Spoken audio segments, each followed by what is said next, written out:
peternak. Salam sejahtera buat para kita semua. Kali ini saya akan memperlihatkan contoh kandang DOC untuk ayam KUB dan memperlihatkan contoh kandang yang intensif buat kandang KUB. Nah, sebelum memulai video kali ini, saya harap teman-teman jangan lupa share, like, comment, and subscribe channel saya ya. Dan jangan lupa bunyikan lonceng untuk tetap mendapatkan notifikasi baru dari saya. Saya sudah berada di salah satu kandang teman saya, yaitu kandang DOC. Nah, ini dia peternak muda Alimin Kasil yang ada di lingkungan Galung Timur.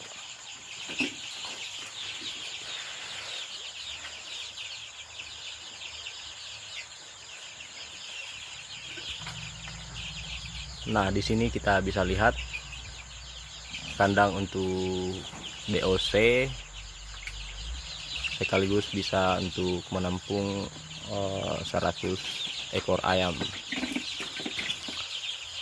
sampai panen ya.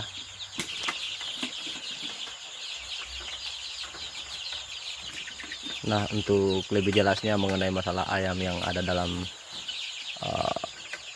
pemanasan ini, alangkah baiknya kalau kita langsung tanya-tanya saja sama yang lebih paham soal ayam KUB. Oke, ini dia teman-teman, salah satu peternak yang senior di Kecamatan Tapalang terkait masalah ayam KUB. Nah, di sini saya akan bertanya mengenai masalah cara pemeliharaan dan takaran pakan dari usia 0 sampai panen untuk menambah ilmu kepada teman-teman juga. Nah, langsung saja kita mendengarkan penjelasan mengenai masalah ayam KUB ini. Ya. Oke. Selamat malam para peternak mandiri yang ada di pelosok kampung Indonesia. Ya, pada kesempatan malam ini saya ingin berbagi ke teman-teman mengenai budidaya ayam KUB yang saya geluti saat ini.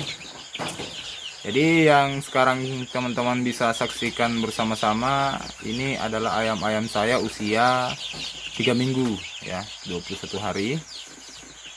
Kemudian proses pemeliharaan saya mulai dari DOC umur 0 sampai saat ini saya menggunakan pakan murni konsentrat ya. Artinya kenapa harus konsentrat? Biar namanya juga DOC ya, kita lebih mengutamakan usia awal, yaitu start mereka harus bagus suplemen makanannya. Kemudian takaran pakan yang saya pergunakan dalam budidaya ayam ini mulai dari usia 0 sampai 1 bulan itu mengalami perubahan tiap minggunya. Untuk usia awal saya menggunakan takaran pakan itu 5 sampai 7 gram per minggu. Untuk seterusnya mungkin dikali 2 ya, atau saya kalau di saya sendiri menggunakan minggu kedua itu menggunakan takaran pakan 13 gram per ekor per hari. Nah, kemudian di minggu ketiga yang saat ini saya berikan itu yaitu 28 gram per ekor per hari. Begitu seterusnya. Mungkin di lain waktu dan kesempatan kita bisa berbagi-bagi lagi mengenai budidaya ayam KUB ini. Oke, mungkin itu saja. Terima kasih. Sedikit lagi Pak mengenai masalah usia panen.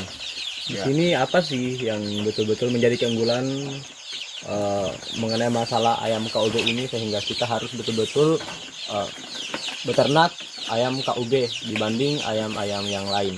Ya. Ini awal mula saya budidaya KUB ya. Ini sebenarnya ada beberapa referensi dari teman-teman peternak. Saya sebelum terjun ke dunia peternakan itu saya mengambil sampel dulu ke teman-teman terkait budidaya ayam, karena jenis ayam sekarang ini sudah banyak, ada Joper, ada Sensi, ada KUB. Jadi pilihan saya jatuh ke KUB karena ada beberapa keunggulan dari KUB ini. Salah satu keunggulan KUB dibanding ayam jenis yang lain yaitu kemurnian KUB ini terjaga ya. Jadi dia memang murni ayam kampung. Dia hasil persilangan dari jenis kampung unggul ya, ayam kampung unggul lainnya. Jadi hasilnya ya ini sekarang ini salah satu keunggulannya itu.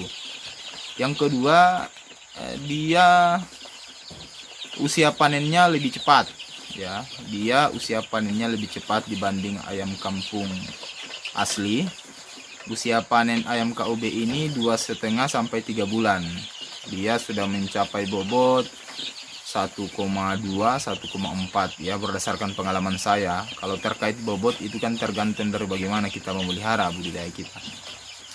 Itu keunggulan yang kedua. Keunggulan yang ketiga, KUB ini bagi saya adalah dia adalah pedaging petelur.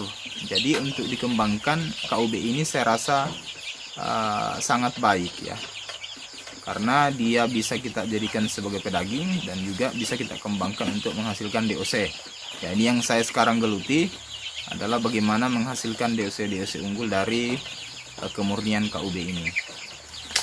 Kemudian yang selanjutnya, salah satu keunggulan KUB ini produksi telurnya itu tinggi dibanding ayam kampung asli lainnya. Dia kalau ayam kampung biasanya itu 80 per ekor per tahun butir ya. Kalau KUB ini bisa mencapai 2 kali lipat, 180 butir per ekor per tahun. Kemudian daya mengeramnya ini tinggal 10%. Jadi untuk skala bisnis pengembangan dia cocoknya memang untuk kita kembangkan, tapi menggunakan media untuk menetaskan itu, yaitu alat mesin tetas. Saya rasa lebih bagus. Bisa juga kita erami menggunakan ayam kampung asli. Jadi saya pernah melakukan eksperimen. Jadi telur ayam KUB ini saya masukkan ke dalam ayam kampung asli ya, yang sementara mengeram, dan hasilnya juga bagus, bisa dierami dengan baik. Mungkin itu saja keunggulan, dan masih banyak lagi sih sebenarnya. Daya tahan tubuhnya bagus dibanding ayam yang lain.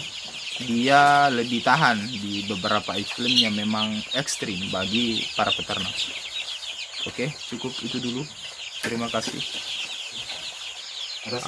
Itu dia tadi teman-teman mengenai masalah penjelasan ayam KUB atau ayam kampung unggul berdasarkan pengalaman saudara kita Pak Alimin. Semoga apa yang telah Bapak sampaikan bisa menjadi referensi baru buat para peternak.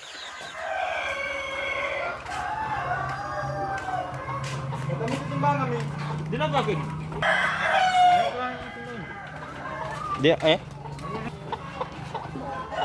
ini salah satu spot kerja yang ada di kandang KUB.